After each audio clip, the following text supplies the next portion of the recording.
All right, everyone. What is going on? We are live. Welcome back to the Unconventional Mindset. My name is Adum, and of course, right here on YouTube, every Monday through Friday, we get together and we live stream our process of trying to build ourselves a company which is going to generate us $1 million in revenue, every single year. I just had a little big drink of water. Okay, so we're going to jump right into it. Piixel Pieces, which of course is our little baby that we've been working on for quite a few months now, and that's a new Webflow template and component library. And just today, not too long ago, if you go on the live site, I've added the ability to filter components, which is really exciting. It's pretty much like the feature that has been missing from this whole library. So it's like, now that it's here, I think the skeleton and the framework of the site is really, really good and really, really useful. So super pumped about that. But I figured what we'll do now is just take a look and see if there's any issues or whatever that we have. And already I can see something that's glaring right away when I just logged in here. But anyways, what can we do? Well, I guess I could just show you just real quick. So when you, this is even on the dashboard. This is on the wrong page. Okay. So I'm just noticing right now when we log in, we're sending the users to the wrong page, and I'm pretty sure that's through MemberStack. So I'm gonna go log in here, and hang on, I don't think I can share this data here. So I'm gonna take it out of test mode, and I need to make some updates to our plans and some redirects here. I do believe, right. So,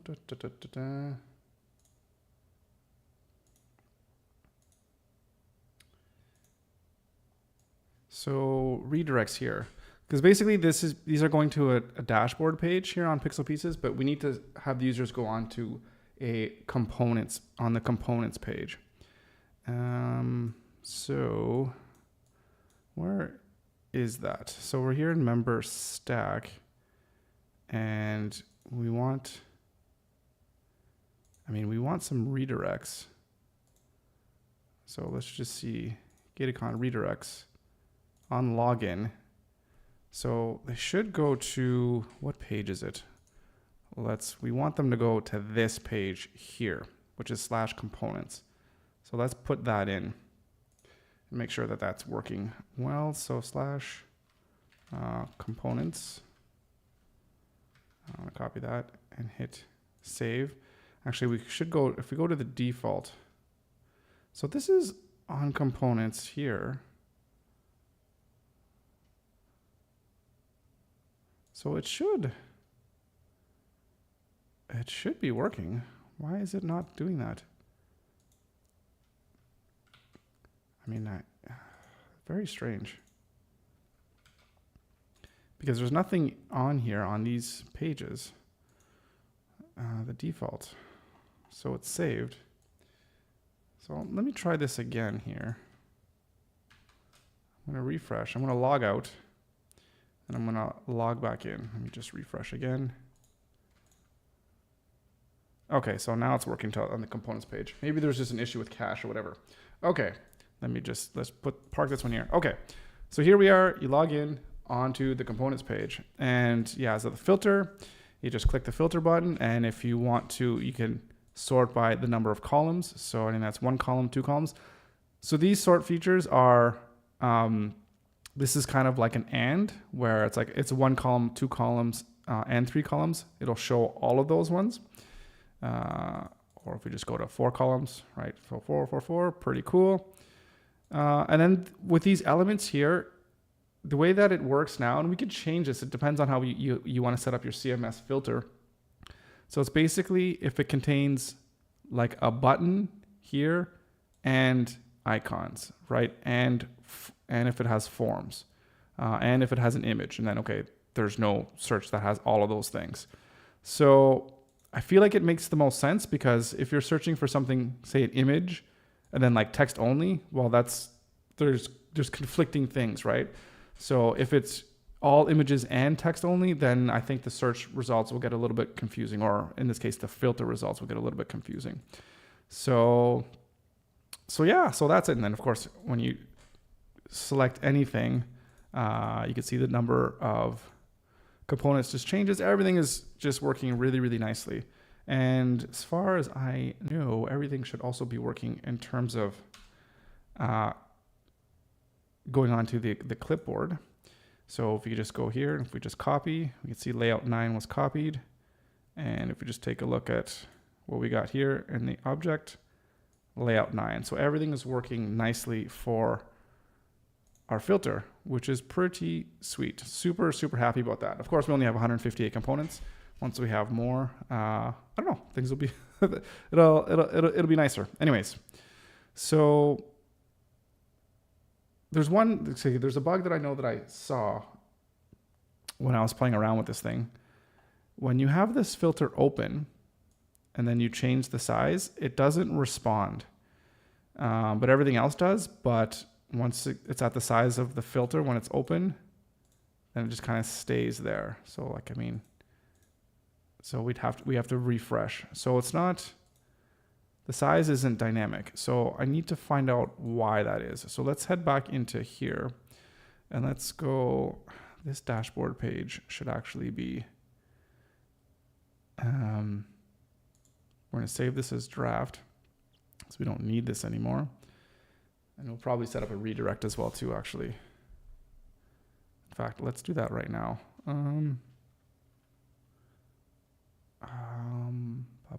Where do I do that? Let's do that. Let's go to our site settings. And SEO, it's not SEO. It's going to be publishing. No, it's not. Oh, yes, it is. Yeah, redirects. Okay. So we want to add a redirect.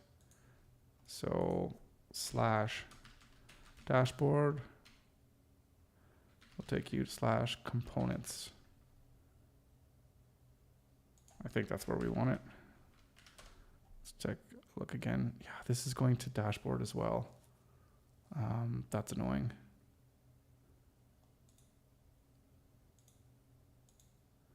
Dashboard / components, add the redirect path.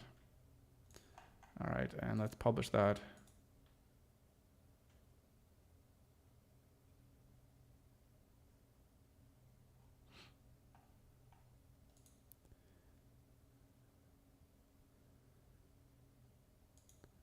Okay.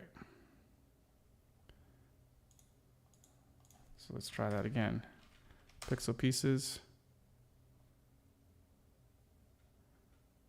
There we go. Took a little bit, but we're here. Okay, excellent.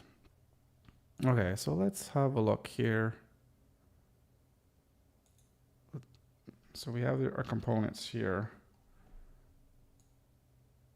So it's being responsive here. And when we test it, here it's hard to say because, well, here it's closed. If we open it, yeah, so we're getting the same issue here. All right.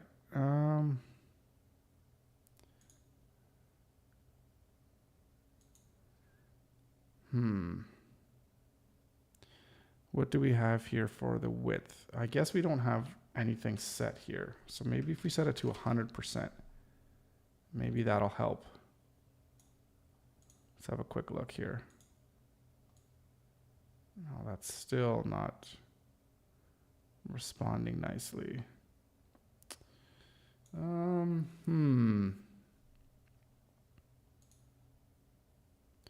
right, what do we have? It's displayed as a flex. And this is block. And of course, our overflow is hidden.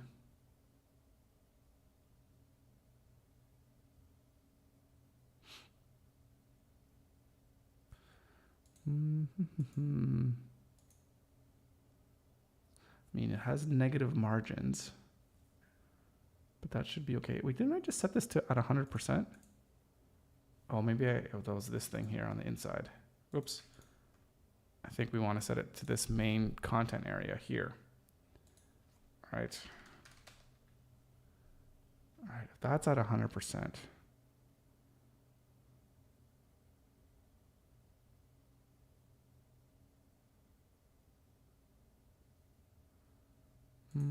If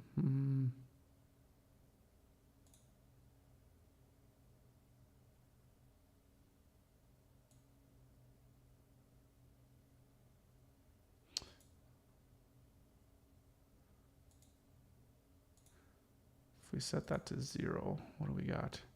Because it's shifting at 2.5.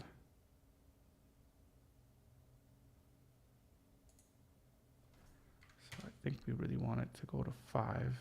No, that just gives it a margin. That's not what we want.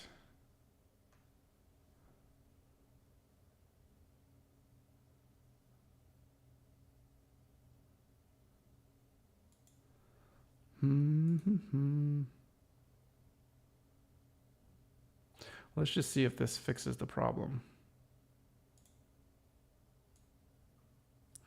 That still doesn't fix the problem regardless. So that's not it.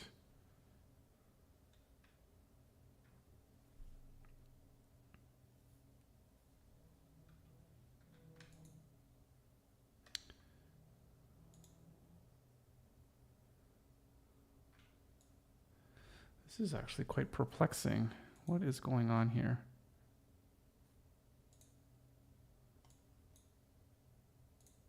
Whoop. Get that back up. I think I have 2 windows open here.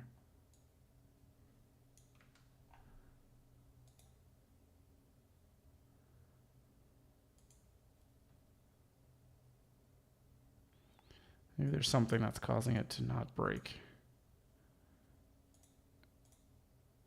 I have a feeling it might be something with these elements here at the bottom.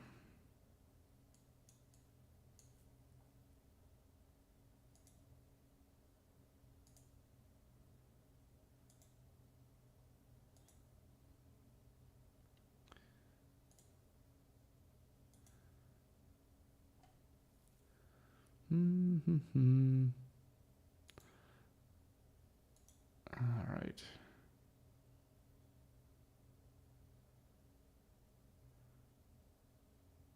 Yeah, so it should break.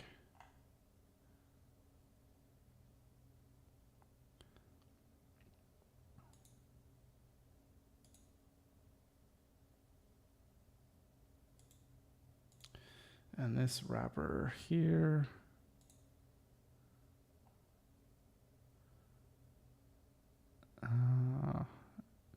These are displayed as flex.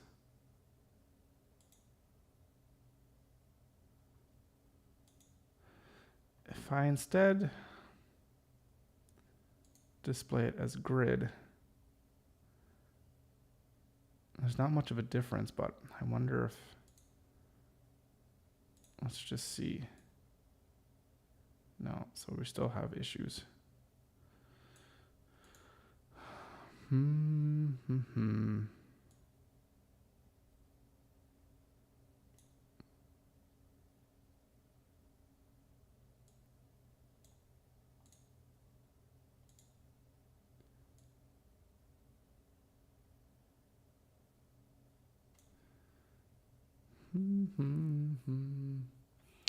What is going on?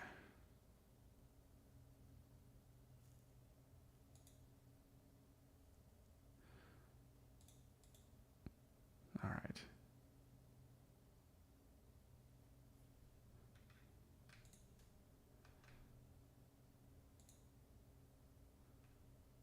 So let's take that back to 0.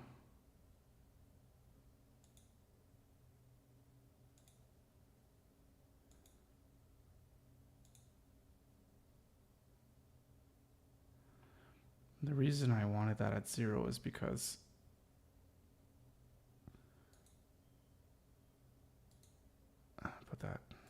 put this at 0 actually.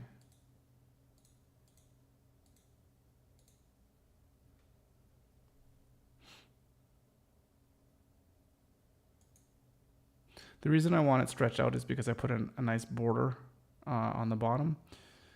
I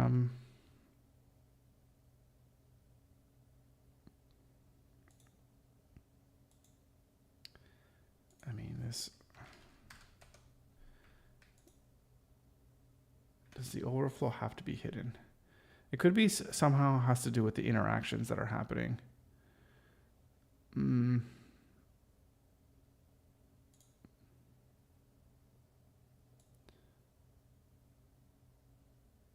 Yeah, so that one's working, but as you can see,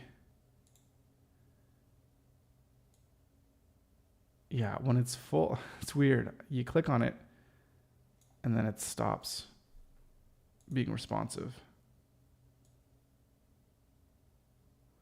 So what are we doing on the interaction side?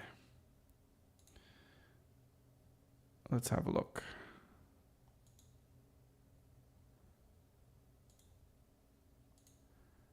All right, so we got the open filter and then the close filter.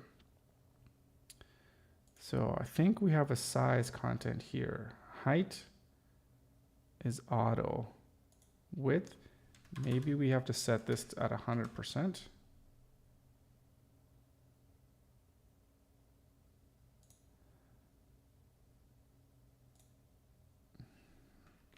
I mean, this is also at 100%, but we'll save that.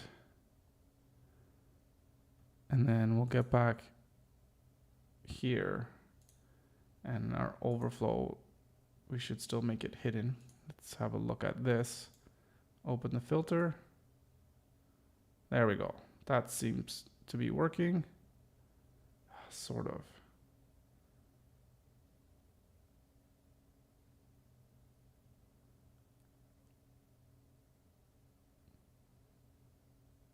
Oh, this can't get any smaller. Okay, so there's an issue with things not being able to get smaller either. And then there's this weird breakpoint as well that's happening.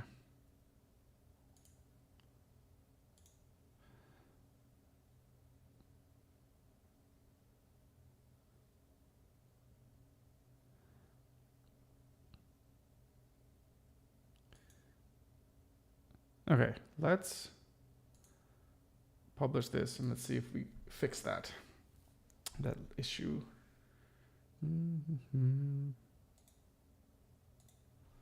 All right.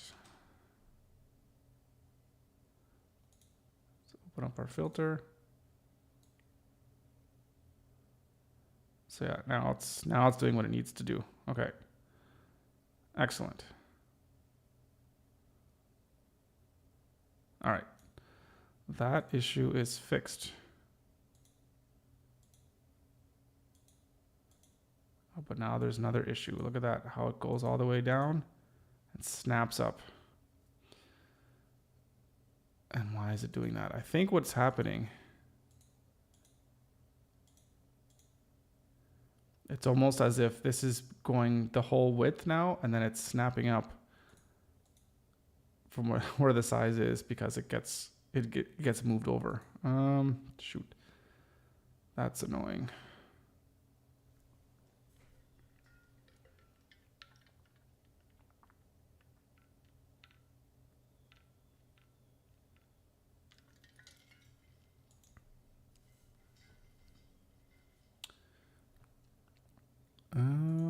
Let's take a look at our interaction here for a second.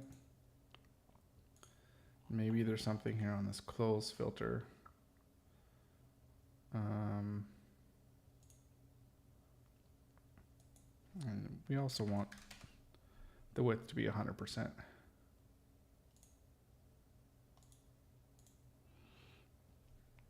Don't think that's going to fix the problem.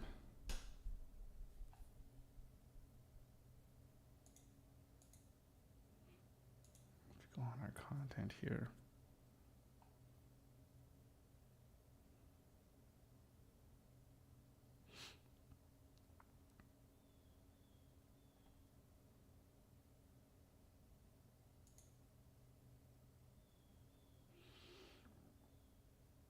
Well, it's taking a long time.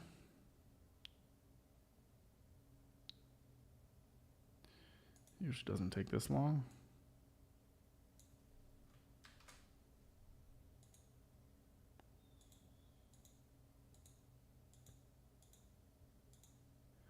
Yeah, see when it's closing, yeah, it's going, the width is collapsing. I could see that. So this should fix it. Although we have an issue here.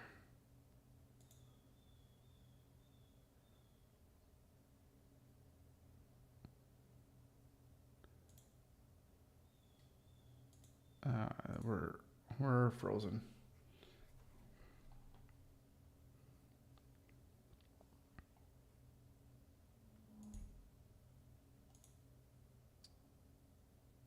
Yeah, we're designing here. We want to design here. Let's go to our button again. Let's make sure that these changes have been made 100%. That looks good.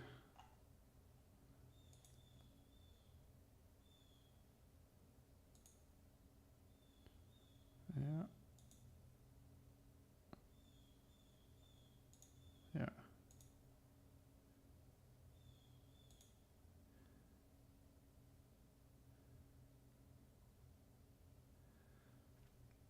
Okay.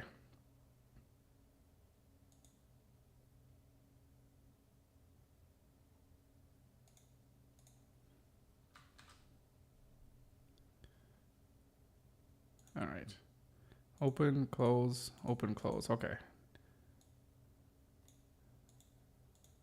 Excellent.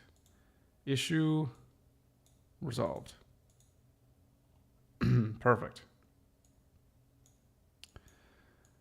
Excellent. Okay, so if we go back here, I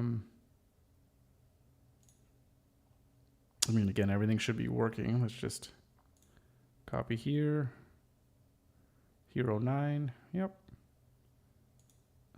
Hero 13. So everything is looking like it's working just fine, which is super awesome. Super happy about this. Let's go into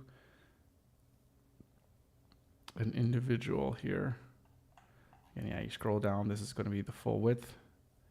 This is a full width hero section. And we can copy this one. Let's go F12 just so we can see. That's a snippet, and that's our data here. Hero 2, excellent. If we go back to components, maybe maybe review, and let's go review 2. Copy this one.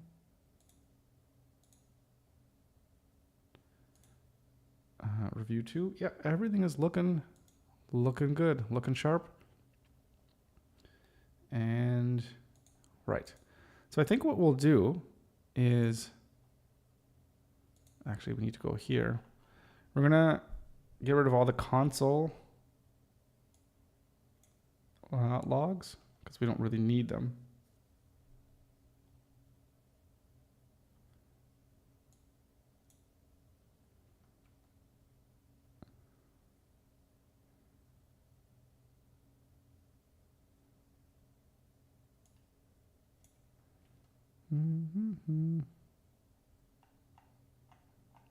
There we go. Save that. I mean, I don't know. Could it be something that we want to keep? I don't know.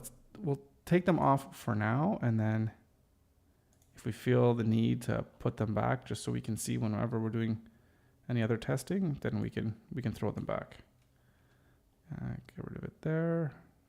Console log code there, and we can get rid of that one there as well. And save. And then on the individual component page. Oh, right, it's not on there. It's on here, or it's in here, which is actually much nicer because you only have to have it in one spot. Maybe we should do that on the components page as well too. Then we can keep it in a embeddable object, and then we don't need to call upon it once. So what do we have? Console log stuff here. There we go.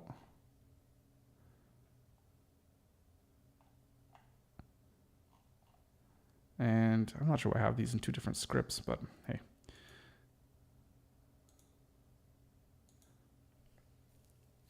publish.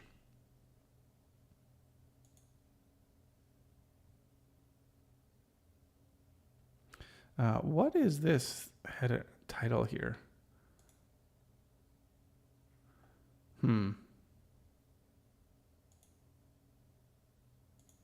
Well, we need to fix that. All right, so we're not going to see anything anymore. Oh, that should say copied, not copy. Why is that not working now?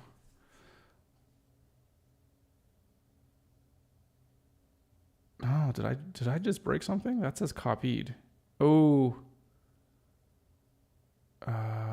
Right. Hang on. I think I know why. Let's take a look.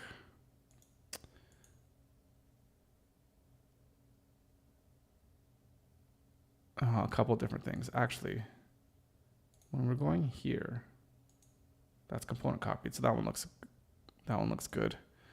It's just on the main components page. Or well,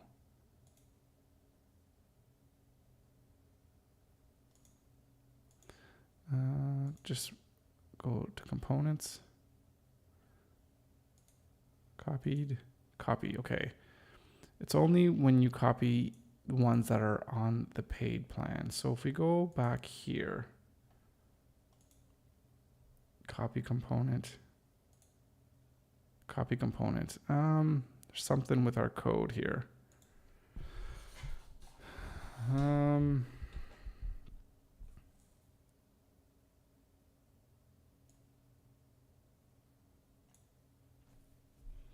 All right, what's going on here?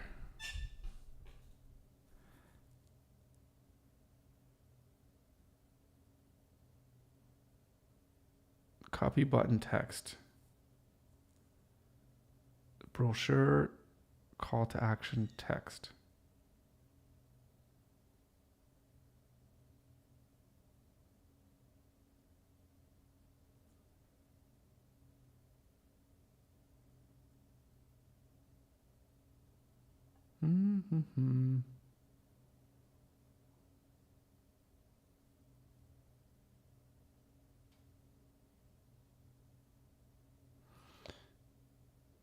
So what do we have?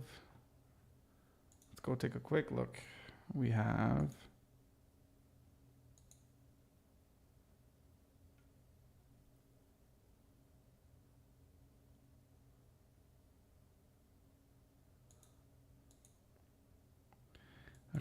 brochure call to action text. But then here, that's the same thing. It's got copy component, div.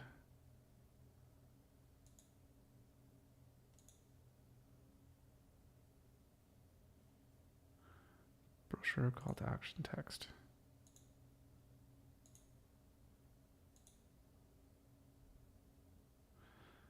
Okay. Now I'm not sure what's going on, why this one's not working.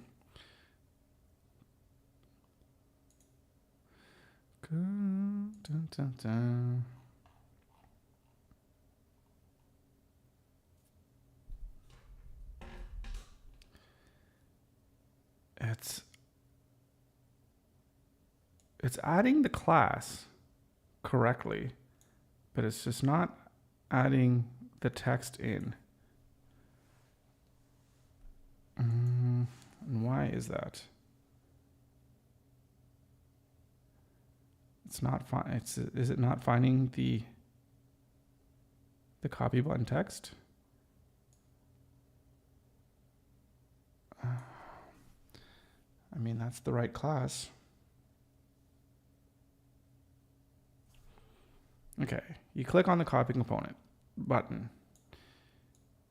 You have the div, that's just the element you clicked. We have the component, which finds its closest parent component item, which it has as well too here, right? I mean,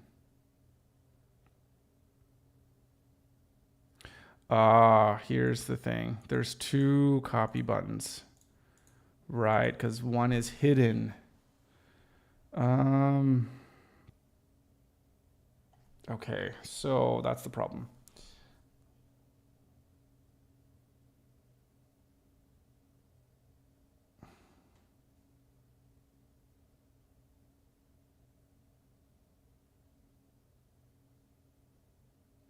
Okay, it's interesting. Okay, so it's the wrong button, but yet it's having the same functionality, which is it's kind of funny, but it's still finding the right it's still finding the right. Where is it? Where's the actual item? It's going to be down here. It's still finding the code snippet because it's finding this component item. But once it gets down to the call to action,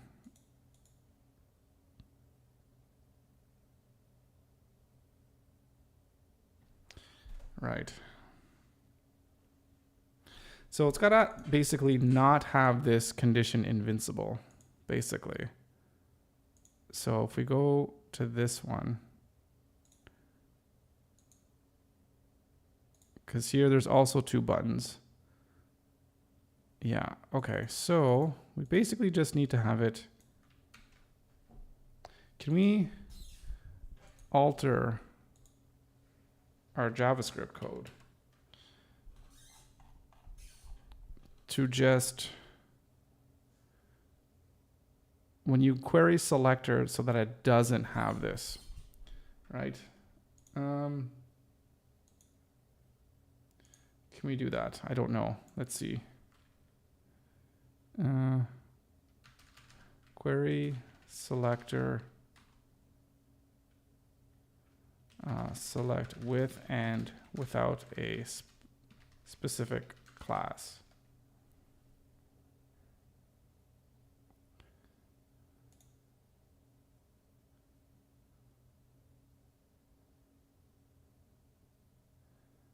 Okay, can you do both at the same time?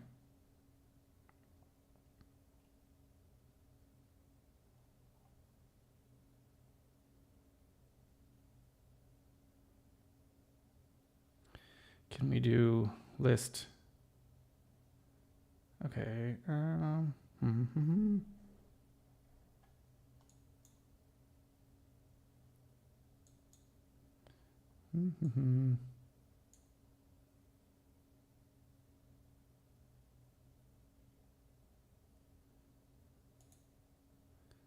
Class selected. Completed. So can I do a colon?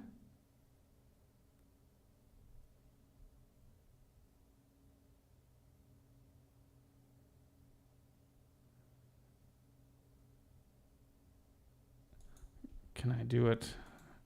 I'm just trying to see if this makes sense given what we're just seeing here.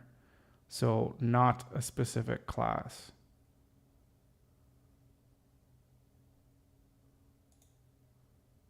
So it'd be not this class.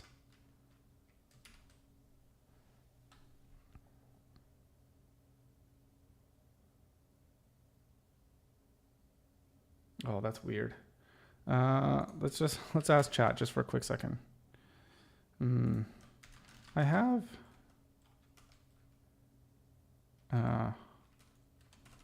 this code. Let's get the code.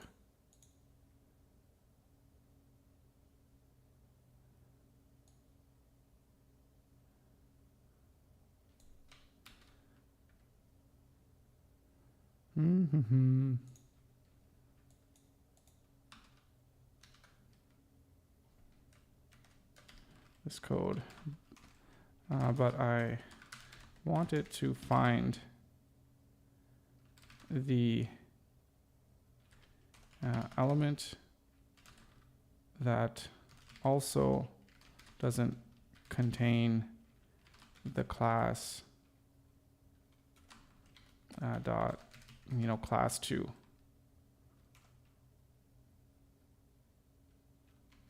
In other words,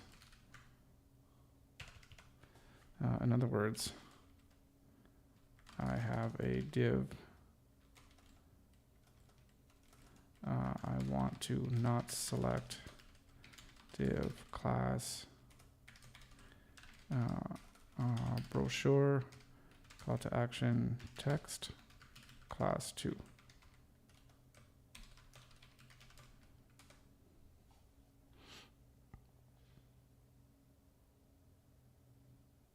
Okay, so I was right how I had it. Cool. So let's give that a shot.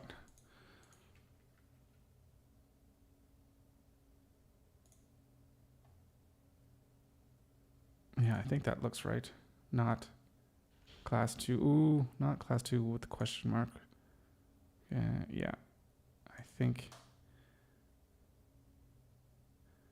Why do I feel like I didn't? No, that's correct. That's correct. Okay. Oh, one last thing. Let's go.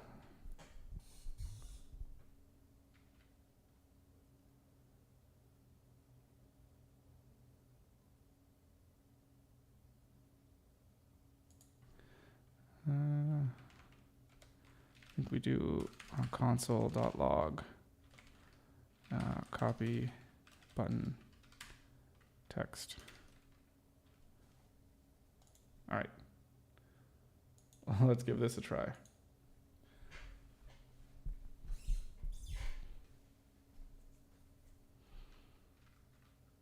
Okay, this is on our main components page.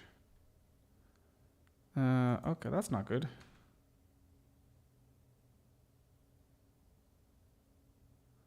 Okay, 500 error. Guess that one's not our fault. So that's copied. No, it's doing the whole thing, that thing. Okay, that didn't work. That did not work.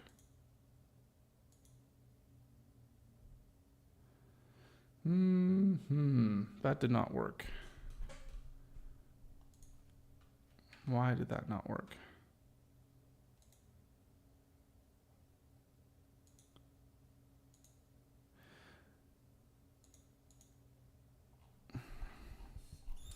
Oh, because maybe.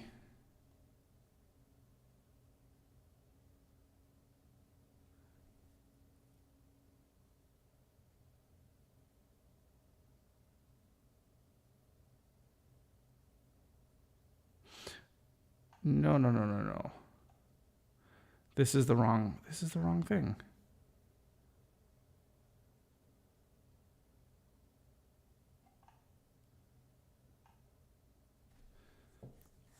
Shoot.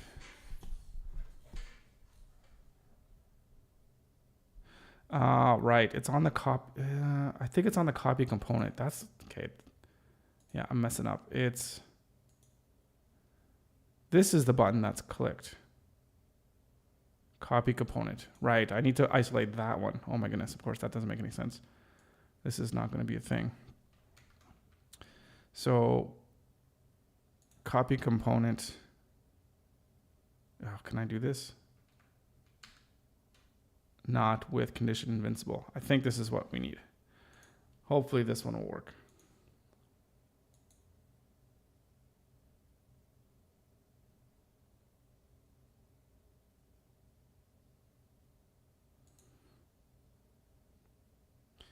All right.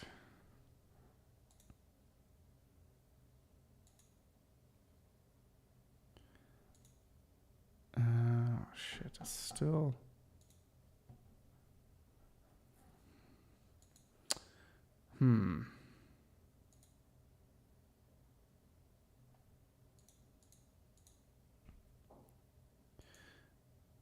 But no, is that?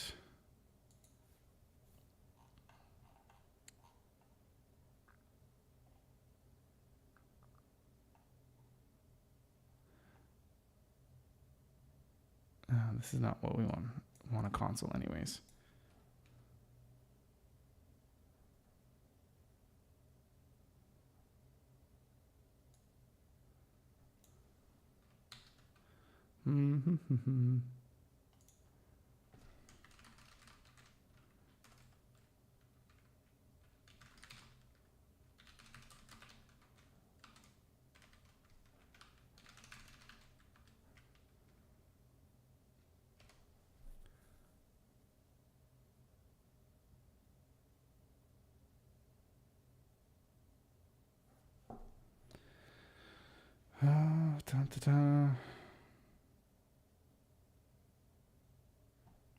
Okay, so if I'm selecting this,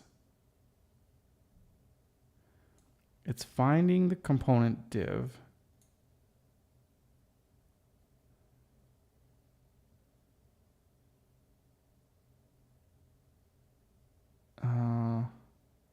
Right, okay. And then this copy component text. Right, so it's still, okay, right. So it's still,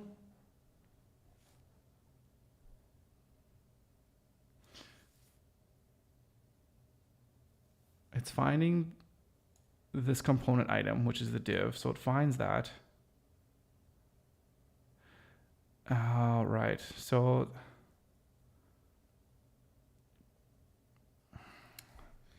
how can we do this? Right, so this is still the problem here. But the problem is that, sure, it's clicking the one that's not invisible, which is fine. It's finding this, and then from here, then it's just finding the first one. So I think how are we gonna do this? Because no matter what here, there's always going to be these two copy buttons. One of them is the free, and then the other one is the not free plan, right? So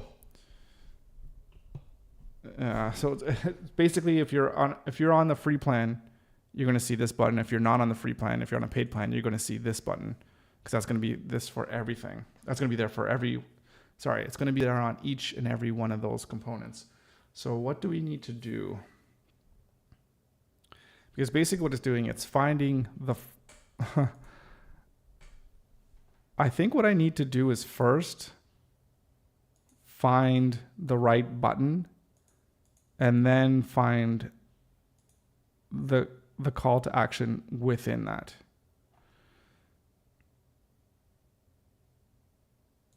Right, so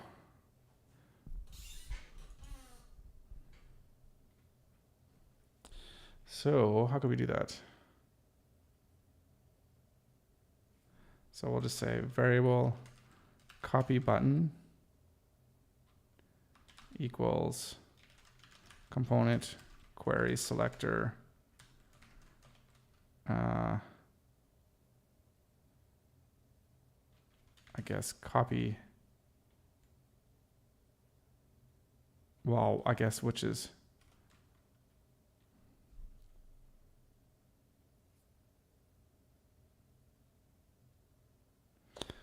no.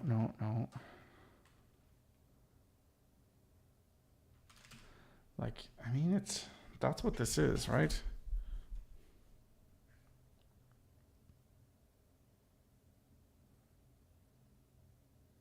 Because that already is this one.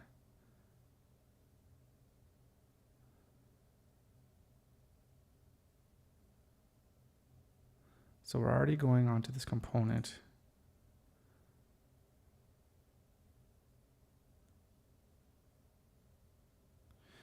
I think we need to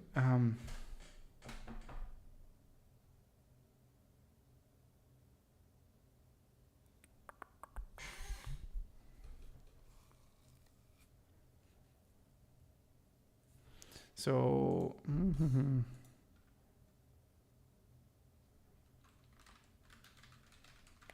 how do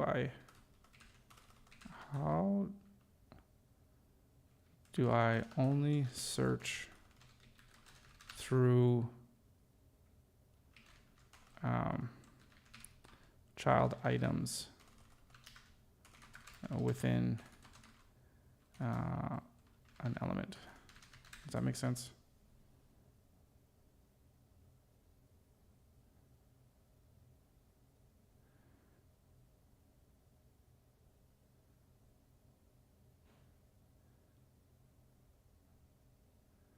Query selector all. Maybe that's what I need. Okay. So parent element. Okay, right. I think I see. I think that makes sense to me. So we already have the parent, which is the component div. I think it should be. Hang on. Let's.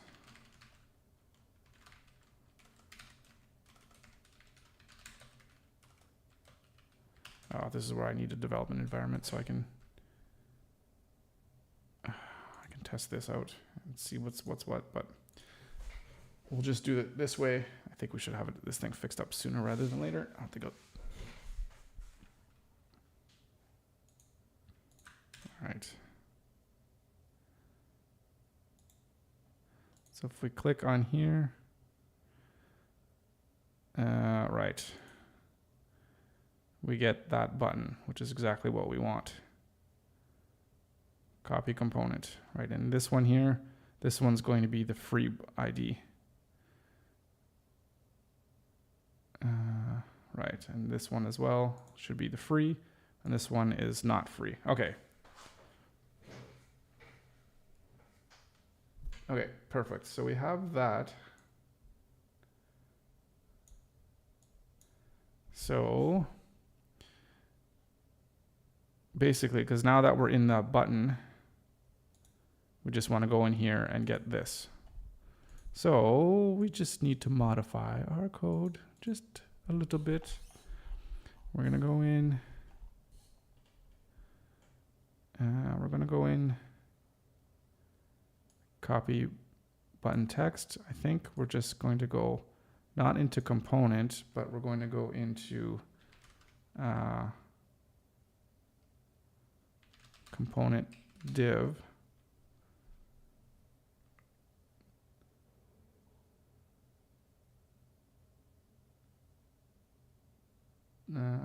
Right. Dot query selector brochure. That should be fine.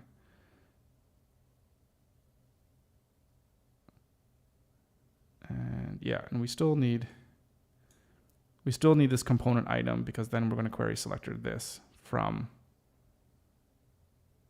this up at the top. Yeah. So that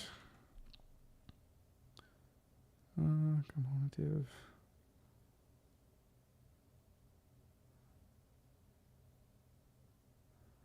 Right. So then we have component. Yeah, that should be good. This should work.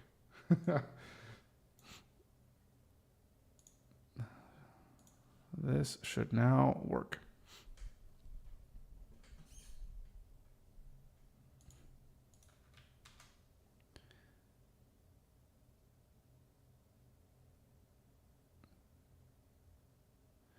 Okay, I don't like what this is, this violation here. I'm not sure what's going on here. Persistent UI state. I don't know if this has something to do with Webflow. Yeah, I'm not sure. I feel like there's lots of stuff going on in the background. There's a lot of stuff loading, all the different components and everything. I mean, our images are pretty small, but still, maybe we're gonna compress them even more. Anyways, let's see what we got here. We got copied and we got copied. Perfect. But actually, well, one last thing just to check here, because now I should probably always have this on here, but where do we get? Do we got the code snippet? Where's the code snippet? Yeah. It's right there. So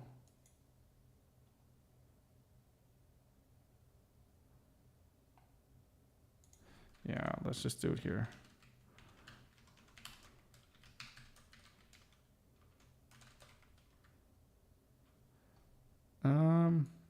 No, not here. I want to do it when it's actually being put into a JSON object, which is going to be here. Oh no, it's still gonna be the same thing here, right? Oh no, that's fine. Well, let's keep it back here. And paste, or paste, publish.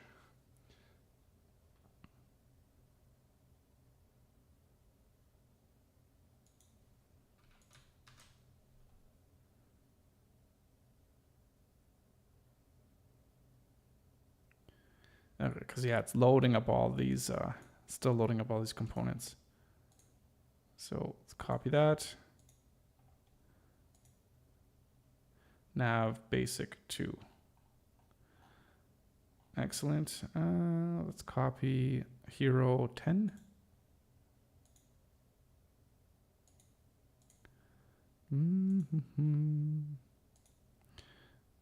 Hero 10. Right, everything looking good.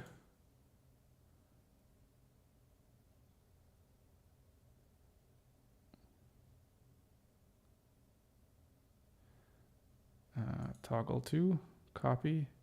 Oh, this is on the individual page, right? So we need to update this code here. Let's copy that. And we need to put it on the individual component template page. Or well, this is when you're looking at the categories, I should say. And save that. Publish.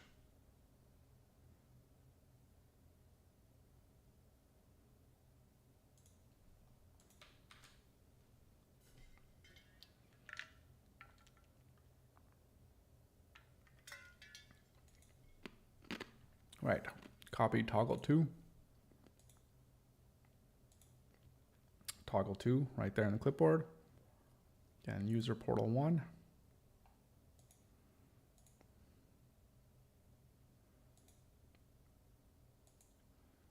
Oh, no, let's go to styles. User portal 1. And if we just filter, I don't know, I think a slider. And copy, and we got slider in there. Perfect. All right. Now I think everything's working. I think this is pushed.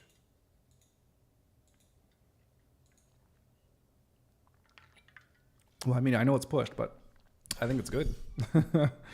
We can start telling people.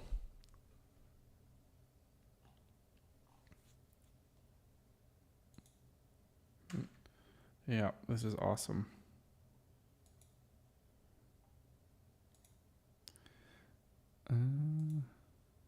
Tooltip 1, yep.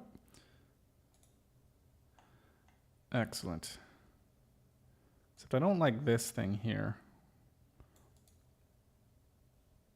what this could be causing, like what could be causing this? What is?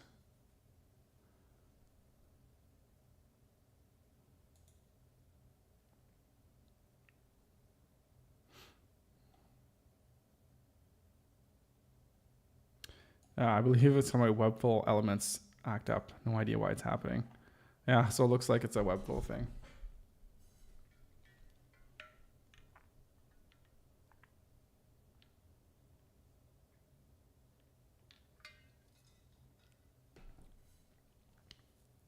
Yeah.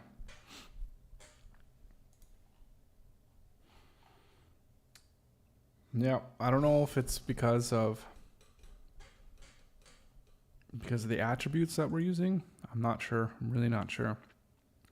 But one thing I want to fix is, look at this title, this metadata. We got to fix this big time. So let's go into our component categories.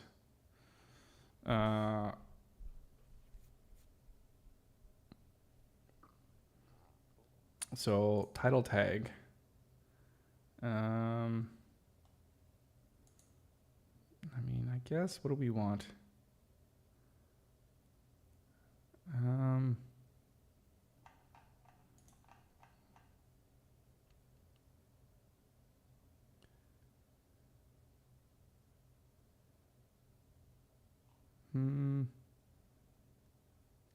I think it'll be the actual number of components. The name. Yeah, it'll be like accordion components. Oops, and then we'll just have Piixel pieces. Is there a description? I don't have a description. Maybe I should have one. Same as this title. We don't have images, but that's okay because we don't want this to be searchable anyways.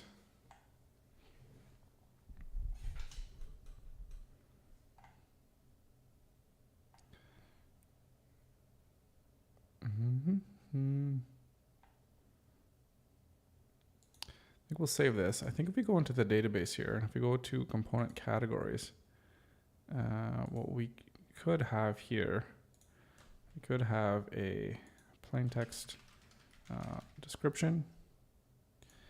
This will appear in the metadata fields for each component category page. Save that. Save collection. Actually, let's go back here for a second.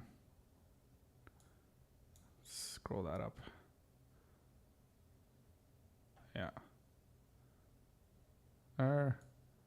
Yeah, let's keep it down there. Save collection. Go back here. Component category template. Again, then we're going to put in the description here. Then we'll save that. And each component, we're going to put, I guess we want the name of the component.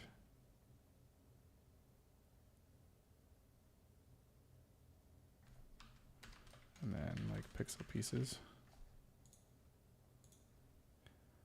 And this will be the description.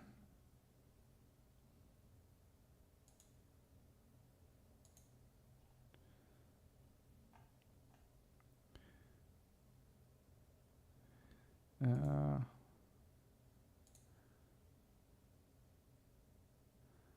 guess we can use the thumbnail, right?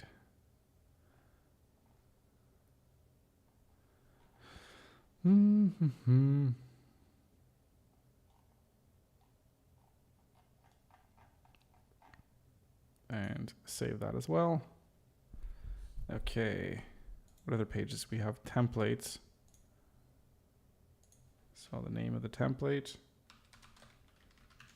Piixel pieces.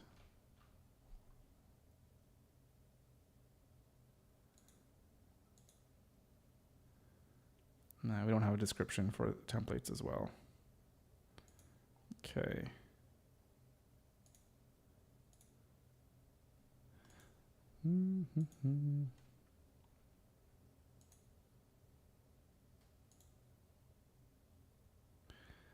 I don't think we have an individual template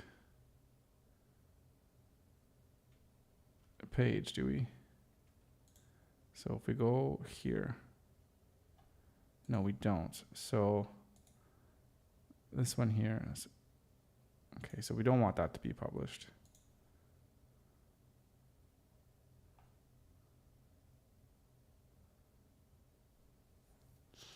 Blog categories. Nothing here as well. So don't publish those. Blog posts we have, obviously for that. Author. Nothing here. Sorry, so we're just doing some cleanup here of our project. Number of columns, definitely switch that off. Media alignment. No, none of this needs to get. Template features.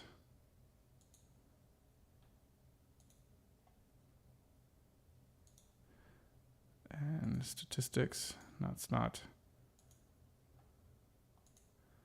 Don't need that either. Okay. All right. And one last thing I was going to look at. I think for templates, the template categories, we should here, I just added description. This description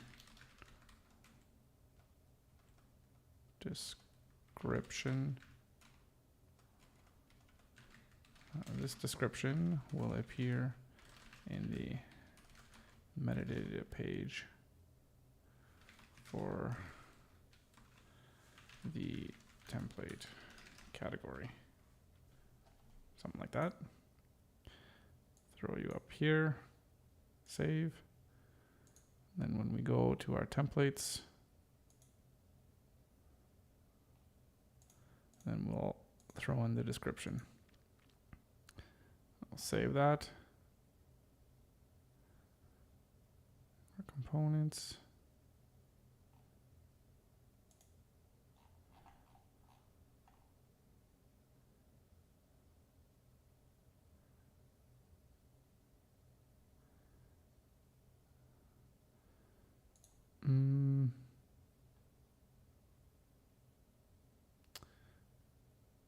So one thing that I wanted to look at, I'm trying to think now.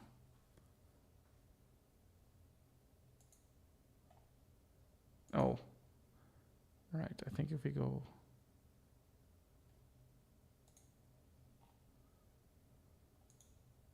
No, we're good. Yeah, let's publish this.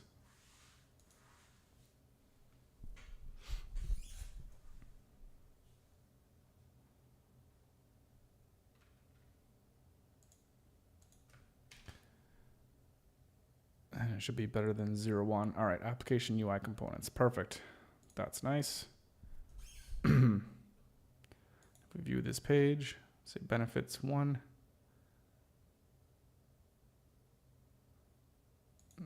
Very nice. Templates. I should say minimal style guide. What do we have here for all? Pixel pieces, Webflow components. All right, looking good. Only free components. Copy, nav4.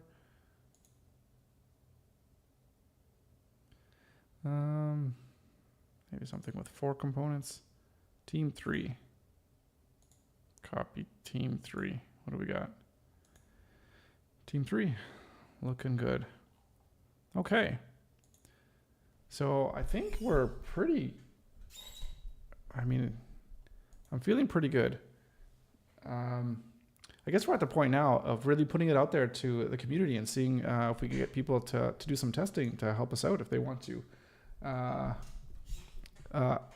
Akshat, sorry if I'm mispronouncing your name, but welcome. How you doing? Good to see you. What brings you by? What brings you by here today? I don't think I've seen your name in the comment section before, so you seem pretty new, but welcome, welcome.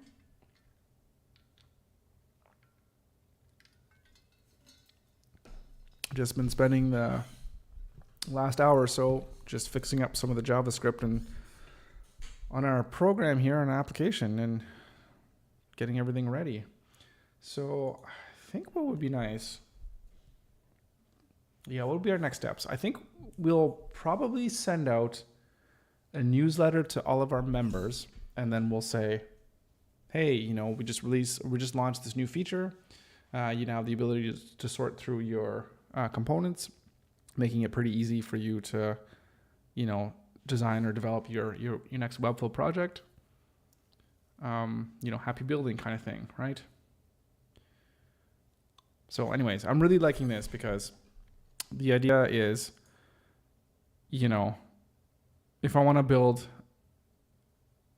a very quick, like if I have my Figma design or what have you, and I have my navigation, I can go and I can see what I have laid out, and I can be like, okay, my navigation looks like this.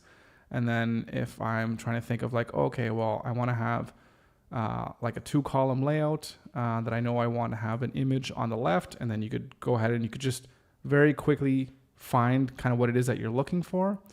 And you see like, okay, yeah, this is kind of what I want, and you go ahead and you can grab it. So all of these things are designed to be able to help users be able to, build their sites and find their components as quickly as possible.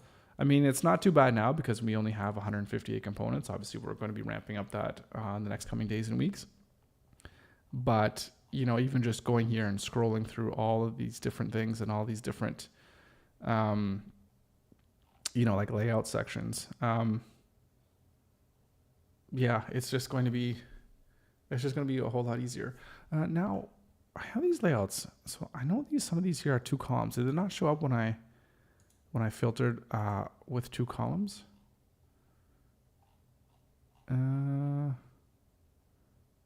Right, 2 columns.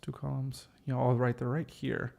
I might have just missed them. Oh, right, because a lot of them are just kind of displayed center. That's why they didn't show up. Right. Cool.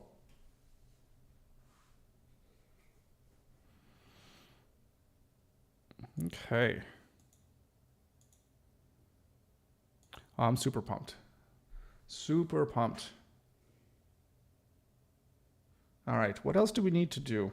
Is there anything else that we need to do now that we've shipped this?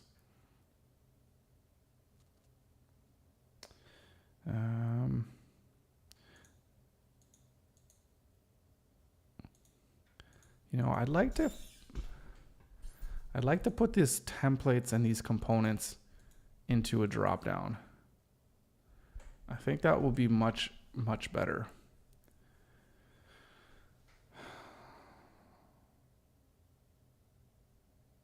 Yeah. Yeah, I think that would be really, really good. Yeah. So visiting your channel for the first time, and I just started learning design. Awesome. Well, glad to have another person on board who's interested in design. So can I ask you specifically, what are you looking to learn in design? Are you more interested in Figma and doing the non-code part of the design? Or are you interested in the HTML, CSS, JavaScript type building and design that way? Because design is kind of there's lots of things that are involved in design, right? So I'm just kind of curious as to if you have anything in mind in terms of where you want to kind of head in terms of developing your skills, your design skills.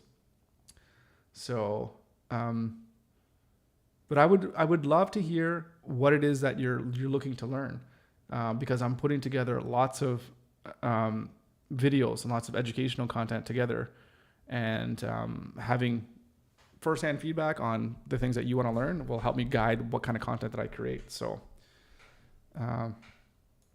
so you want to learn both and just become a full stack developer. Okay. So yeah. So you're interested in like everything. So, kind of like me, the jack of all trades, maybe master of none, maybe master of a few things. But yeah, that's very much me, in terms of learning the whole process, taking a project from sketching and designing to developing and building everything and then on to production. If you do all that, I guess you can have a decent set of skills. But yeah, no, it's really cool. It's let me know if there's anything that you want to learn specifically, and I'll be sure to talk about it and put some content out there.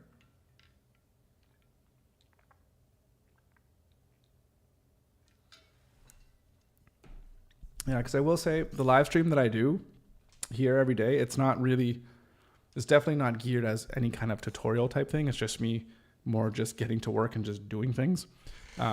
So I don't know if it's necessarily the best learning environment in that it's not, here's how to do this thing, and then 2 minutes later you figure out how to do the thing just by teaching. But it's, it's just the whole, I don't know, it's just the whole like raw process of building and creating and developing. So anyways, good to have you here, and hope to see you keep coming in and letting me know how you go and how things are going in your in your like your journey, I guess you can say. So according to you, what is the best way to learn design in Figma? So I've just been using Figma for not too long, actually. So here's Figma right here. And here's how I'm designing all the components that are going to be used, or that I'm going to build in Webflow. So the biggest, I would say, number one, the thing that's helped me the most is to just go in and actually just start using it and trying to build things within Figma. That being said, there are a couple YouTube videos they're pretty long. I think one's like an 8-hour long video, but there's a couple videos that are like an hour long, an hour and a half, that are an introductory to all things Figma. Those videos I found were very, very helpful in understanding how Figma, creates the layers, and it just gives you a fundamental understanding of the basics principles behind Figma and how to navigate the layers and components and all that kind of stuff. And then from there, you just go ahead and start building. Like I come from the background of I was using Photoshop way back in the day to design layouts and things like that. So they're kind of similar. So I had that kind of going for me. But yeah, it didn't take too long to catch on to Figma. But it's really just kind of trial and error, figure things out. And it was really nice too, because when I was just live streaming here, learning Figma, and there was a couple of people that were really helpful in, I'd be doing something in Figma and they're like, what, how do I do this? And then they just kind of throw in with their 2 cents. Say like, oh, use auto layout and use this, use that. And I found that really, really helpful. So putting your work out there and getting feedback from others is a really good thing to do. So if you're working on a specific project or what have you, you can share your Figma files with a community or whatever and say, what do you guys think? What could I be doing better, right? And you get that feedback. The more feedback you can get, the more information you could assimilate, and then you could turn that into, developing your skills that much faster. So yeah. So number one, just watch some good videos on YouTube. Get the lay of the land as quickly as possible you can of the fundamentals behind Figma. Number two, start using it every single day. Just start building things, even if it's just for fun. You don't have a specific project. Just build something, or just, hey, I'm going to try to build the Amazon website and just redo it in Figma or whatever. Just kind of copy stuff. And then 3, just get feedback on your work, and then wash, rinse, repeat. Pretty much. But if you go in full time in like a week, you'll be really, really good at Figma. If you just spend a week going in there. So yeah. And still, yeah, I'm still learning Figma. It's weird with the way that they have their components and the pages and layouts and things. So I'm still trying to figure it out. And there's so many cool things that you can do with it, because it's not just a design tool. Like I've used it for presentations now, which has been really cool. Using it for documents. So just now, I can't really show this right now because it's got client data on there, but I created an invoice template. So I'm going to use that to invoice my clients that I do web work for. So that's pretty cool. So yeah, it's a really cool tool. I like it. Yeah, and then it's just by using it, it just gets easier and easier the more you use it.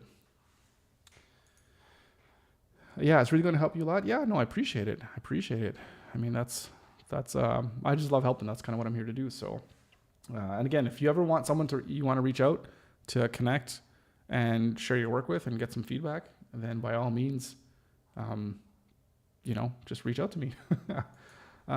So if you do go onto my site, I'm just getting this thing started now, so there's not much activity on it, but I do have, we do have a Discord channel. So it's a place too that you can kind of connect on Discord. And so if you want to join that, just let me know and I could just put the link in the chat. But yeah, that's a great way to reach out to me and chat. Okay. So what else do we need here?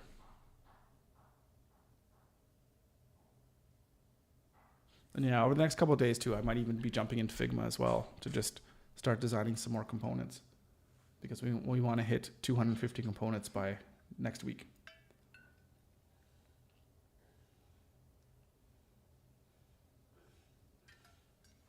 Which means we've got to design them and then we got to build them in Webflow as well. So that'll be interesting. A lot of work to do because it's already Monday. Cool. All right. Let me just grab the link here. I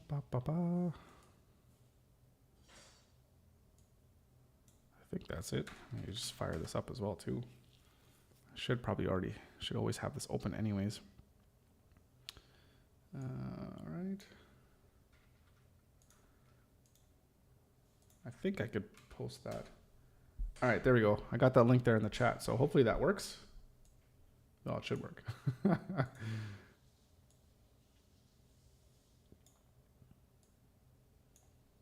All right. Oh, yeah. You got to create a Discord first. Yeah. Well, it's funny too, because some of the guys were telling me, got to start a Discord channel. So I had to create one as well too, because I'm not on Discord. Never have been as well too. So, but it seems to be a really good place to keep in touch with people and, interact with, people that have, similar interests of you. So, yeah, if you can join, it'd be awesome to see you there. All right. Okay, I'm trying to think if there's anything that I need to do here. Right. We do need to, now I'm just going to be rambling here a little bit, as I tend to do sometimes. But we need to start thinking about how we're going to market ourselves to get more business here from Piixel. And we do have an idea, because we have been throwing around the idea of a podcast, and I'm pretty sure that that's going to be going ahead within the next couple months of getting things ready here. Maybe even sooner than that, because that's going to be good. Because the idea is that I want to have a podcast and talk in person with a whole bunch of local entrepreneurs and people that are doing some really cool and interesting things. Number one, that'll help me reach out to local entrepreneurs and local business owners who, at some point I'm sure might need a website or know people who need a website. But it'll also, it'll also allow me to just have really good conversations with people and learn from other people. Because I think that's in business, like I'm noticing, number one, going at it alone is pretty tough. As I was talking about that the past couple of days, it would be really nice to start to think about how I'm going to get a partner or hire my first employee or two, which will be really, really nice. But learning from other people and, hearing their lessons and the mistakes that they've made and what have you. And that's like valuable information that you can take so that you don't make those same mistakes. Because I think the thing with business as well is, most people have a certain amount of runway in terms of how long they could go and try to make a business work before they basically run out of money and have to, get a job or whatever. Right. So thankfully we're not close to that position yet, but if the business doesn't grow and we don't keep making some good revenue every month, then it's going to be harder and harder to maintain and try to build our Piixel Pieces application here, or our product, whatever. Right. And then we could also think about, we also have our affiliate account here as well too, right? So we can start trying to figure out how we can promote this affiliate program, right? Because if anybody refers someone to Piixel Pieces and they buy and they join, you get a 50% commission, which is $125, just about US. So that's a really good earning potential for people. So again, I think once we get our components, once we develop our product to the point where we're really, really happy with it, where we don't think that there's any other issues or any bugs or anything like that, and then we've gotten the appropriate feedback from our current customers, then we can really start to focus on promoting our affiliates. Yeah. I think we need to start doing that pretty soon. Okay, hang on a second. I thought I saw a little bit of a bug. Let's go to this components page. Let me look at these buttons here for a second. No, those are fine. Felt like there might have been an issue with the spacing here, but I think we're okay. We do have issues here though. 100%.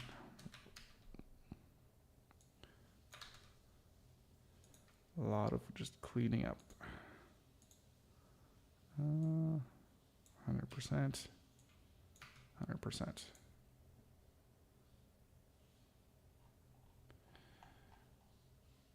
Okay. Right, so there's an issue here where when you load up this page, it's only showing 100 of 100 components, but I know we have 148 components, so it's not loading up all of the components. So what's actually happening here?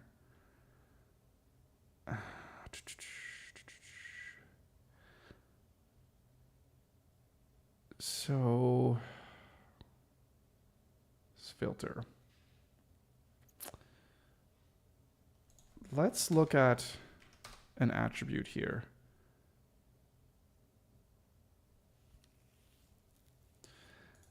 I think we want to load more on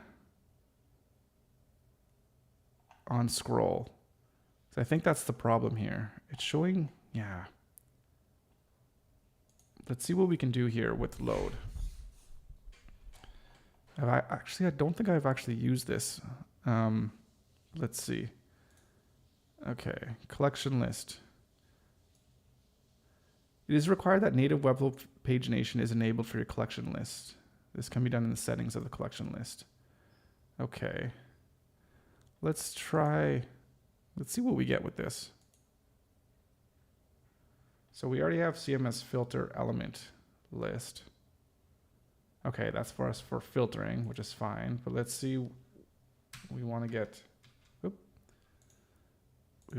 this because we want to have this to load, right? No, this is list. This is list as well. Okay. And if we go into here, we actually are also going to need the correct script. So let's put that in there, CMS load. All right.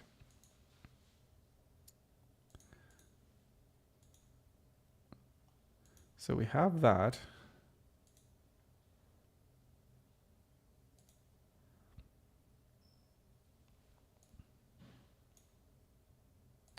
Okay, we have to add that. I don't want to do a pagination. I don't want to do load more.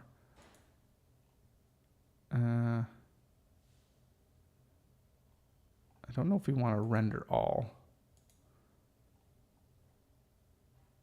Yeah, this is what we want. We want the infinite scroll, which is nice.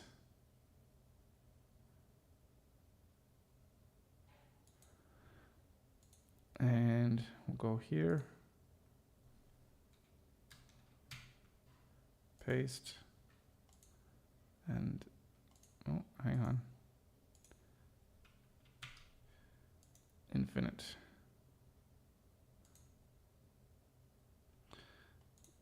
Let's see if that works. Seems like that might be all that we need.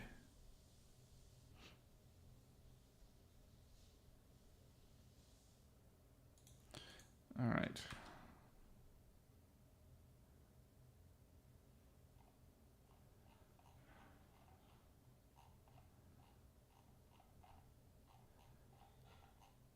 Right, I feel like it's loading them all.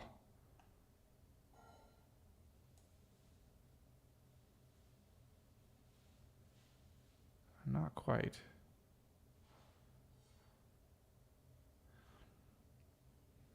Oh, I didn't enable the pagination. So I gotta put that in there. Oh.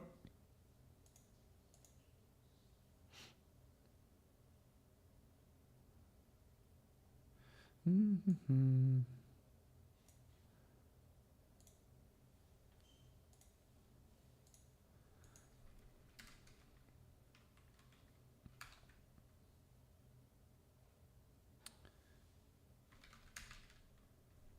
we want a pagination here. What?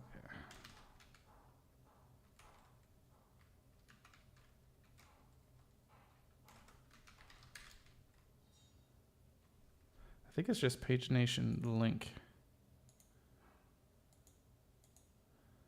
Let's see. This is pagination link. Right. There we go. That's not the right icon, but I think that this is not going to be displayed. So let's see.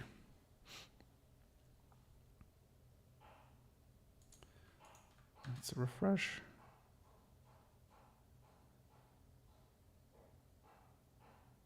Right, so now it's loaded up to 158.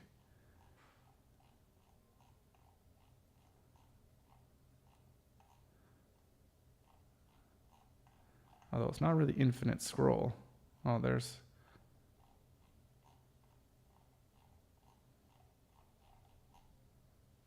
Okay, that looks... Okay, so it's all loading.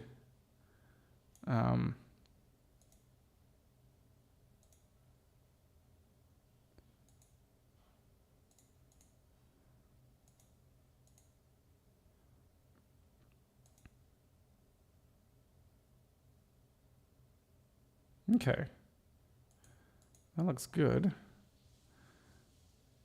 The only thing that we want to do is, well, there's a few other things.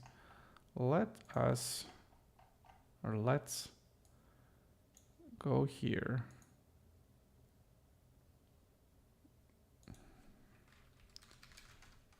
Throw a little bit of margin here on the bottom. There we go.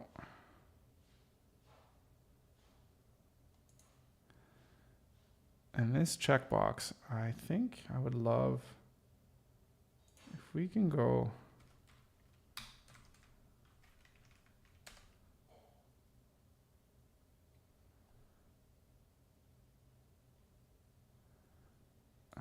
like that.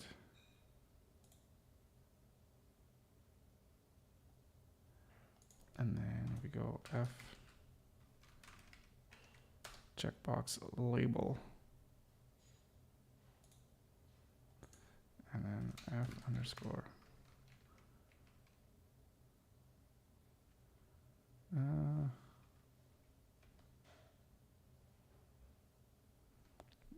Is that correct? Hang on a second.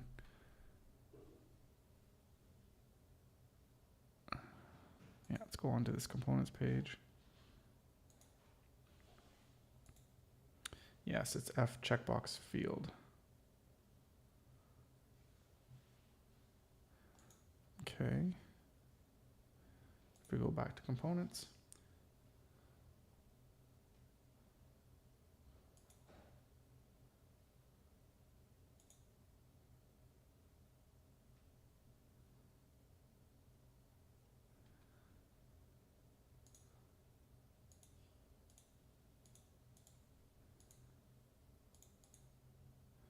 Perfect. Just keep everything consistent with all our checkboxes.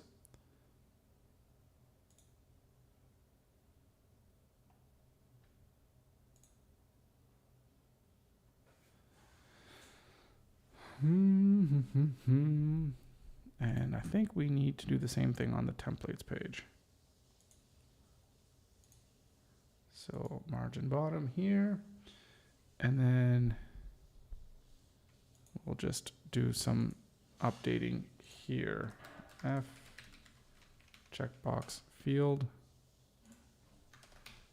Delete that F underscore, that's checkbox. And F underscore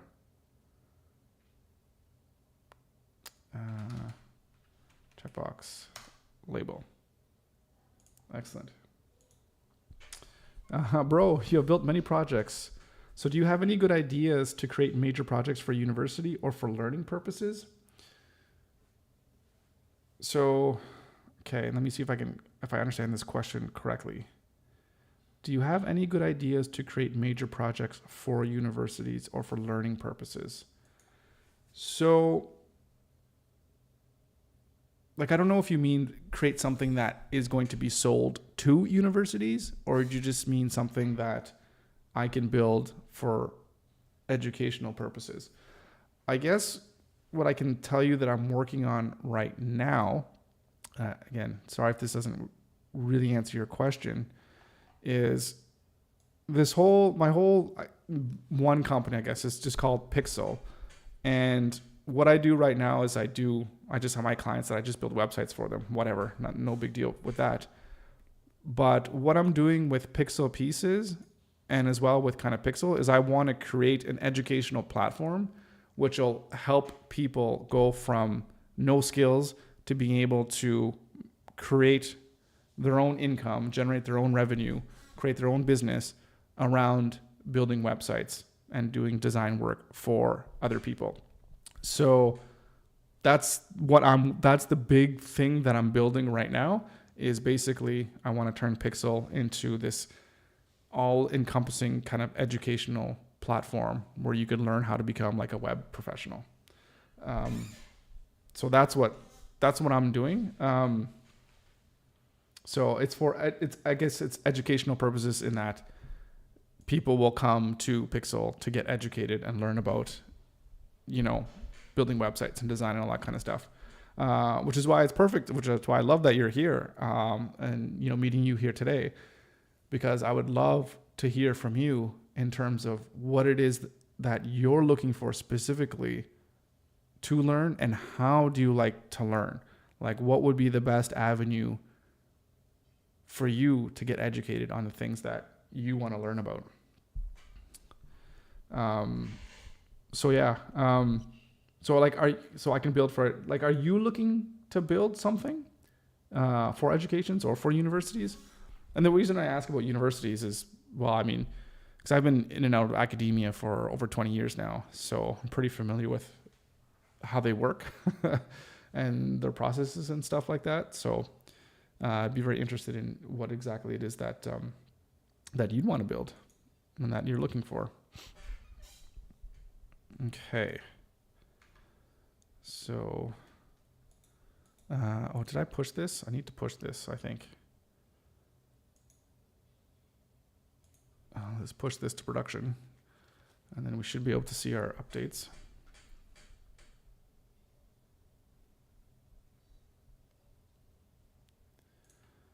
All right.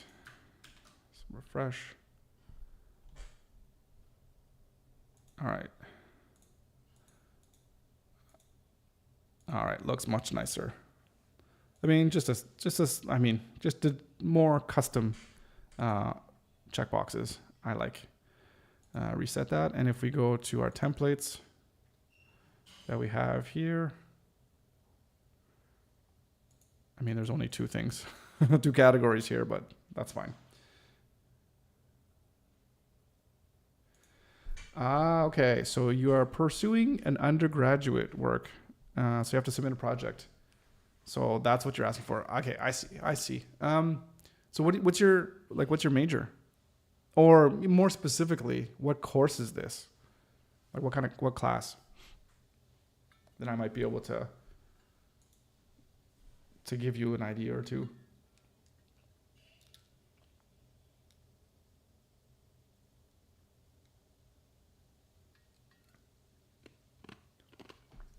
And then the next question, I guess, would be, like, what's the parameters of your project? Okay, so you're engineering computer science. Okay, so you're gonna be all into coding and all that kind of stuff. Okay, so yeah, do you have to actually build?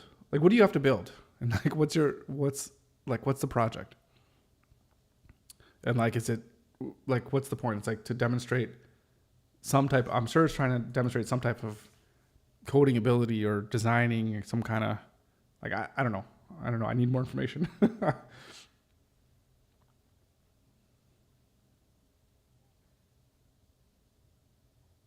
either way, sounds cool. Yeah, that's the one good thing about, well, there's not that many good things about education. We'll go to school. But if you do get a good class and you do get an actually good professor, and you could learn some really cool stuff by working on some cool projects. That hands-on stuff is where you tend to learn. That's kind of like what those are the things that, like when I learned the most when I was in university, it was definitely when you're kind of going off on your own and kind of working on these projects. And if you have that drive and motivation to actually learn what it is that you're supposed to do, then that's worthwhile. Like a website or app or any project which is based on technologies. Well, that could be anything. It's basically, if it exists on the internet. Yeah. Okay. So, what year is this? In terms of the project, and how elaborate is it to be? I mean, you could just think of all these little. Just think of like little problems that you generally have in your life, and think about if there's a way that some type of piece of software will be able to solve it, and then you just develop some kind of tool for that, right? And it could be very, very simple. It's just trying to, understand the premises that are all. It's understanding all the things that you need to learn about developing like an application that people are going to use, because you have to think about the interface and how people are going to interact with it, and then you got to think about the underlying technology and how it's going to work and what you're going to use to build it and how it's going to function, how you're going to deploy it. Yeah. So I mean, geez, I don't know. What could I say? Even if it's for universities, I mean. Geez, what could be useful? I mean, these things already exist, but it would be really cool to just create something that could be a place where you can go. So wherever you're at your university, you probably have a whole bunch of different grants and different pockets of money that students could go to get grants or whatever. So if you can create a little bit of a tool to help students find grants that they could apply to at that school, and these not even just grants, but also like scholarships, right? You have all these weird scholarships. There's like $200 here, $500 there. There's so many scholarships, and lots of them go unapplied. Is that the right word? Where people don't even know about it. So if you create a little bit of a tool where you can have all that information in one place, and then people could use it to find different scholarships or grants that they could apply to, that's a little project. Yeah. So I don't know. I don't know. It's just like, again, it's already been done, so it's not like this is anything novel, but I think it's not really done on an individual university scale, but more of a, hey, here's like a national database of all the different scholarships and things that are offered. Anyways, or it could be something small like, what are you into? If you're into sports, you can figure out something to track something that's going on campus, or something that the students are taking part of. I mean, there's an infinite amount of ideas. Just kind of think about what's going on in your school, what's going on in your campus, and seeing if there's anything that you can do to put in, to just develop some type of technology that'll make whatever that is better, just enhance whatever that experience is. So can you be part of my project?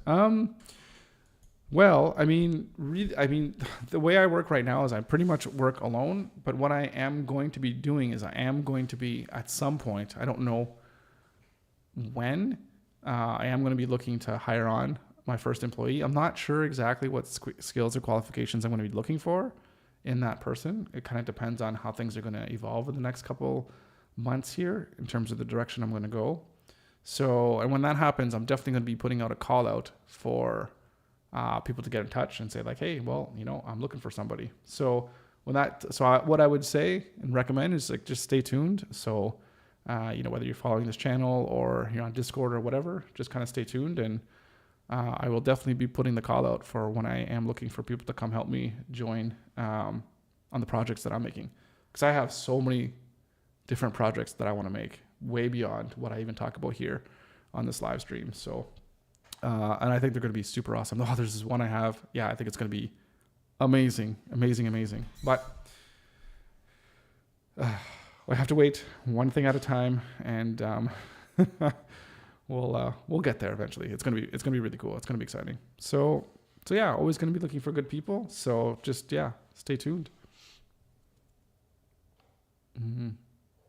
Well, I really do appreciate the even just talking about it and the interest as well too. So thank you for that.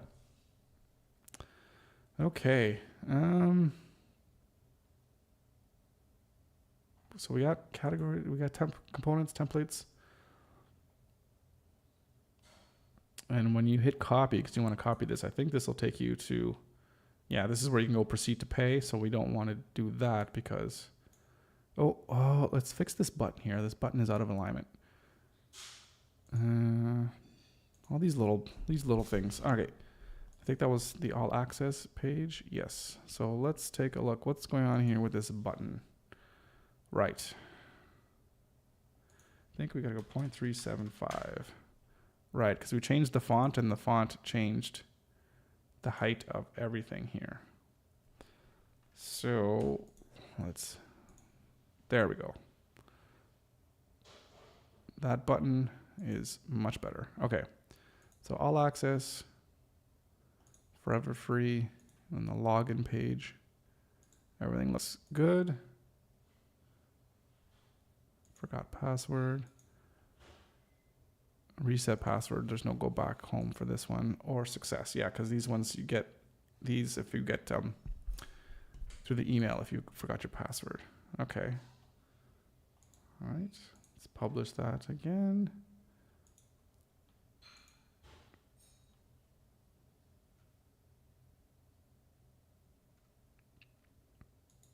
Oh, now that I think about it,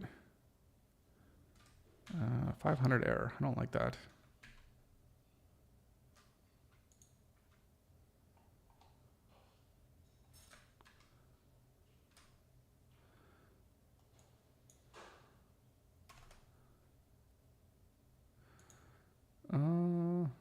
Published. Oh, because it was in the middle of publishing. I hope that was the problem. Nope, we're still... What the hell?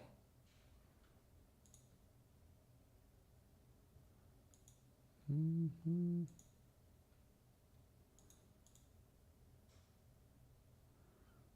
Let's... shoot. What is going on? Let's try publishing that again. Well, I'm going to scroll your channel, and I hope so. I would definitely find some way to be part of your project. So I'm curious, what type of, what's your skill set in terms of like what you're learning? So I guess you're in university, right? So I'd imagine you're probably learning, I don't know. I would imagine you're learning Java, maybe Python. What do they teach? Are you at university, college? I guess it depends. Well, it depends on I don't even know where you are, where in the world you are. But yeah, I mean, and if you're just learning like web technologies, then maybe you're learning, like Node.js or React. I'm not sure. And how well do you know Webflow? I will say, obviously I work in Webflow right now, so that's going to be an important thing. And I do also really love Ruby on Rails. So if you know Ruby or Rails, well, I mean, Rails is a framework based off of Ruby. So those are the things. And JavaScript obviously is really important. But yeah, anyways, who's to know what things are going to be like in the future in terms of what tools or whatever. But that's the thing. If you have a good programmer, if they know one language, they can easily kind of pick up another one as well too. So just being the best that you can be and understanding the fundamentals of programming is kind of what you need. So what the hell is going on? Now this whole site is down? What the hell? I didn't do anything crazy as far as I know.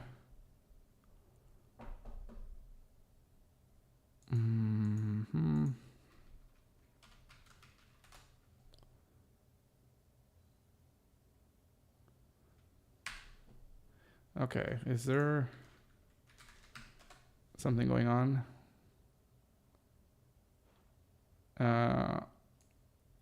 Intermittent issues loading some hosted sites between 1630 and 1621. Okay, that looks like UTC. Is that what? It's 4 o'clock here, so which is 16. So it's around this time. Or what's UTC time?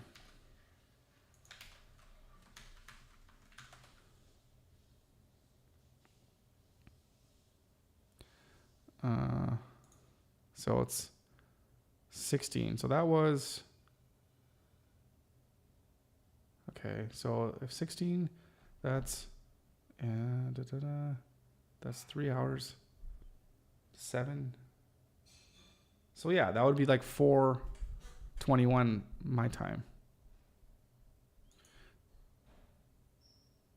No, that would have been way into the past. Anyways, it should be fixed now. So why?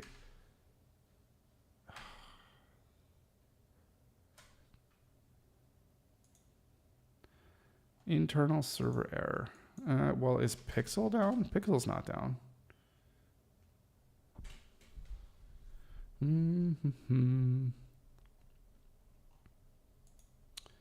I know programming, photography, and video editing, and recently started learning designing. Yeah, it's like you have like a skill set that's very similar to me. Because I love photography and obviously videography. If you look at my channel, even the stuff I was doing before my live streaming, just doing stupid videos with the family and stuff. I had other channels as well too, but we don't need to get into that today. But yeah, photography and videography are super fun. Cool, right on. Do you have like a 500 pixel or something like that photography account? I guess on Instagram maybe would be more what the kids are hip to these days. If you do, just share it to me. I'll take a look. Always love looking at photography. So I don't know what to do now.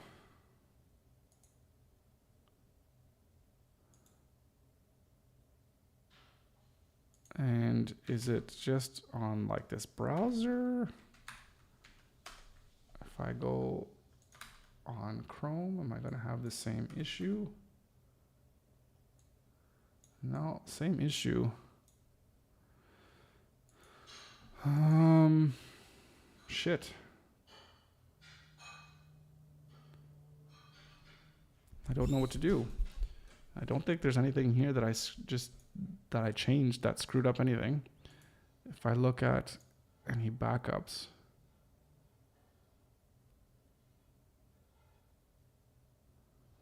I mean at 4:02, I made some backups here.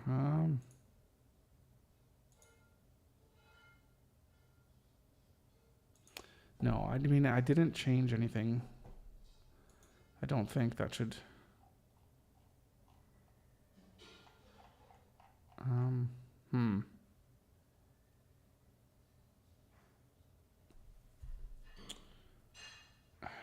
What could be going on? Yeah, I don't know. It's got to be a Webflow thing. I don't think, I didn't do anything. It's got to be a Webflow issue. So, right.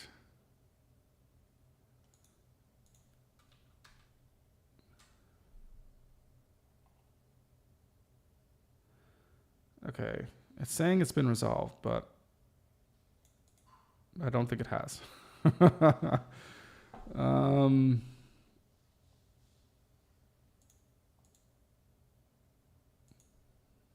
So how do I get in touch with these guys? You know, I pay these guys hundreds of dollars a month, thousands a year. It'd be nice to be able to call someone.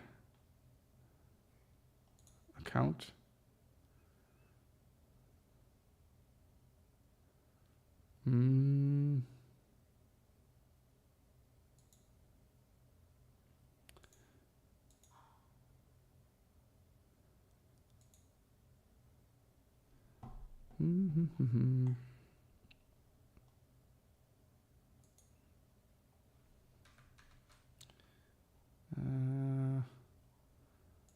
So let's see. Webflow contact 500 error. Oops.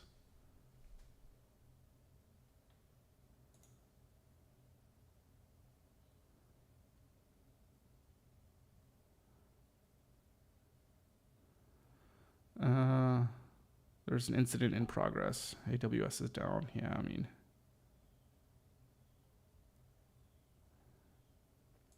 Yeah, I mean, there's not much we can do. I don't know. I think I'm just going to have to wait and see. God, this is so frustrating.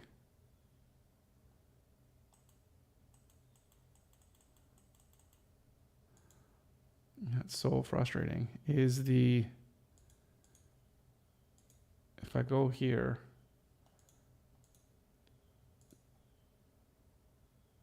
even the staging is messed up.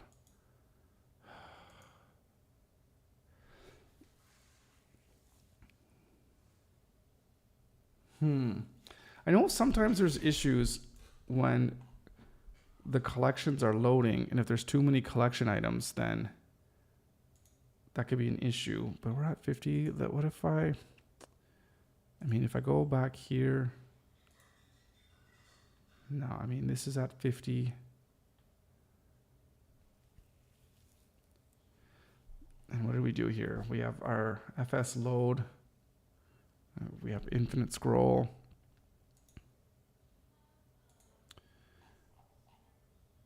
We have the right attributes, although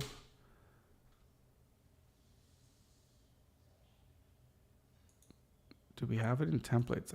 We might not, but I don't think we also didn't put any of that code in there either.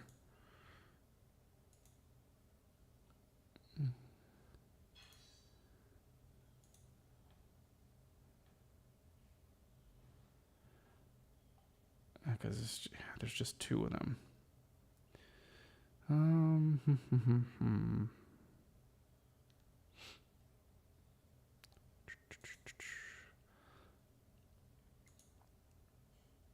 Trying to think if there was anything that I did, any code that was pushed that could be an issue. But I mean, what the hell could it be?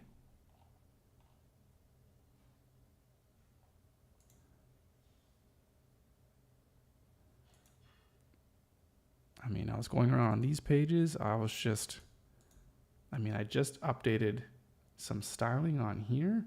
Like, I wasn't doing anything crazy at all.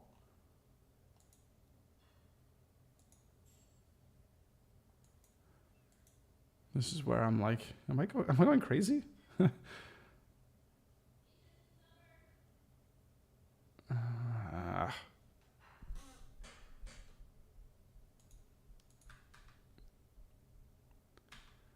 Oh, infuriating.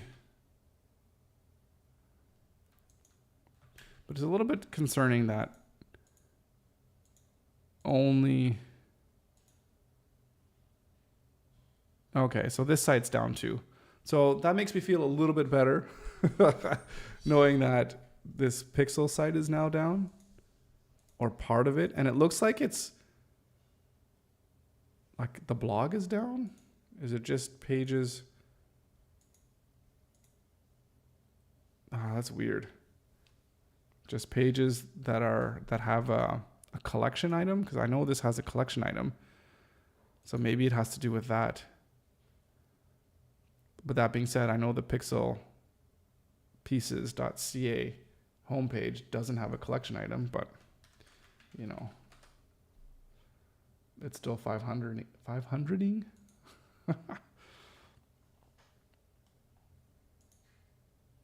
Okay.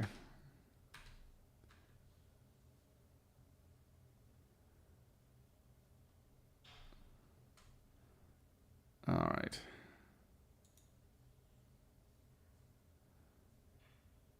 No downtime recorded. Well, there's definitely some downtime. I'll tell you that right now.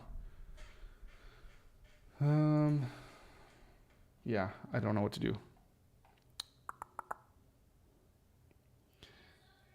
Don't know what to do except for maybe just waiting it out.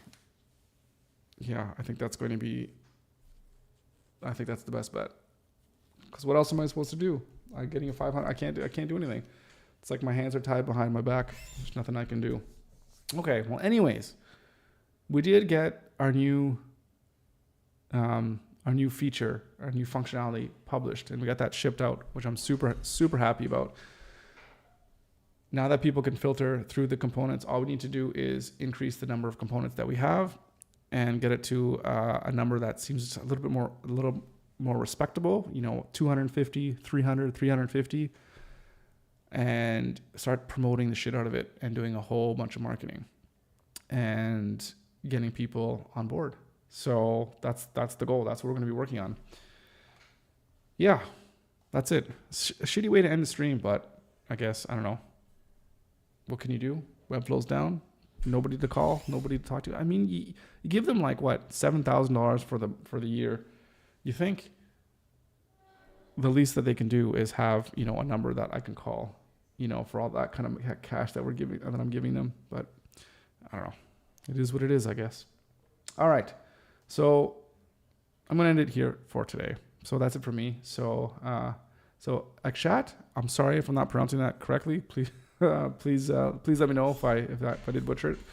If I did, I apologize. But anyways, thank you so much for joining. Thank you for touching base today and finding this channel. So looking forward to hearing more about the things that you're learning, the things that you're building for your school and for your project.